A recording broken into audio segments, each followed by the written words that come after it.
প্রিয় শিক্ষার্থীবৃন্দ, আদর্শ পাঠে সকলকে শুভেচ্ছা এবং অভিনন্দন। আশা করি সকলেই ভালো আছো। এখন যে বিষয়টি নিয়ে আমরা আলোচনা করতে যাচ্ছি সেটি হচ্ছে এইচএসসি পরীক্ষার্থীদের জন্য আইসিটি সাবজেক্টের হেক্সাডেসিমাল সংখ্যার যোগ।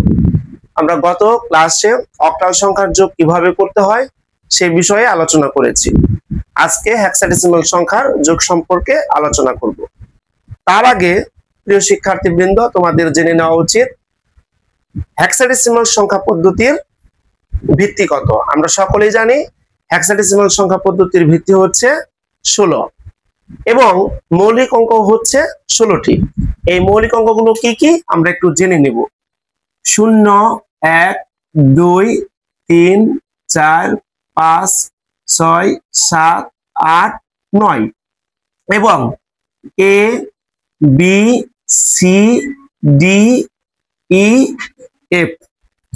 হেক্সাডেসিমাল সংখ্যা পদ্ধতির ভিত্তি হচ্ছে 16 এবং মৌলিক অঙ্ক হচ্ছে 16টি।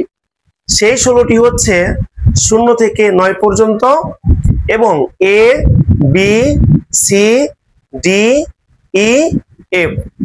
এখন অক্টাল সংখ্যা পদ্ধতির যোগ আমরা যেভাবে করেছিলাম, যদি আমরা হেক্সাডেসিমাল সংখ্যা পদ্ধতির যোগ করতে যাই একই রকম নিয়মে হবে।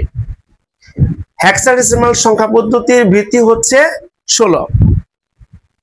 আমরা যখন যোগ করতে যাব তখন এই দুটি সংখ্যা আমরা বাস্তবে যোগ করব।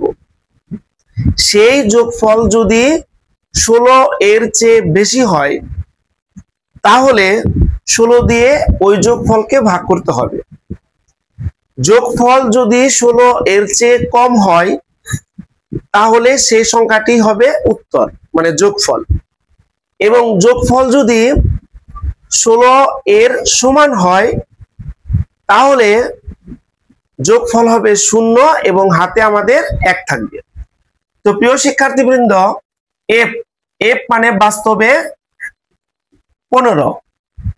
কিভাবে 15? যেমন আমরা জানি 0 থেকে 9 পর্যন্ত। এ মানে হচ্ছে 10, বি মানে হচ্ছে 11, সি মানে 12, ডি মানে 13, ই মানে 14, এফ মানে হচ্ছে 15। তাহলে এফ হচ্ছে বাস্তবে 15 আর বি হচ্ছে বাস্তবে 11।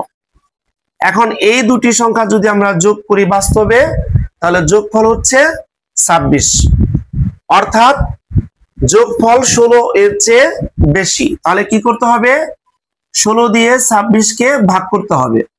16 দিয়ে 26 কে ভাগ করলে 16 অক্ষে 16, অবশিষ্ট হচ্ছে 10। অক্টাল সংখ্যায় বলেছিলাম অবশিষ্ট যা আসবে সেটি হচ্ছে আমাদের ফল। সুতরাং এখানে অবশিষ্ট হচ্ছে 10, এখানে আমাদের 10 উত্তর হবে। কিন্তু আমরা জানি হেক্সাডেসিমাল সংখ্যার ক্ষেত্রে 10 বলতে কোনো সংখ্যা নেই। 10 মানে হচ্ছে এ, তাহলে আমরা এখানে লিখব এ। আমাদের হাতে রয়েছে 1। এ মানে বাস্তবে 10 আর এটা হচ্ছে 7। 10 এর সাথে 7 যোগ করলে হচ্ছে 17 আর হাতে রয়েছে আমাদের 1, তাহলে হচ্ছে 18। অবশ্যই 18 16 এর চেয়ে বড়। তাহলে 16 দিয়ে 18 কে ভাগ করতে হবে। 16 দিয়ে 18 কে ভাগ করলে 16 অক্ষে 16, অবশিষ্ট হচ্ছে 2। তাহলে আমরা এখানে 2 লিখবো, আমাদের হাতে থাকবে 1। 8 এবং সি হচ্ছে বাস্তবে 12। তাহলে 12 এবং 8 যোগ করলে হচ্ছে 20, হাতে রয়েছে 21।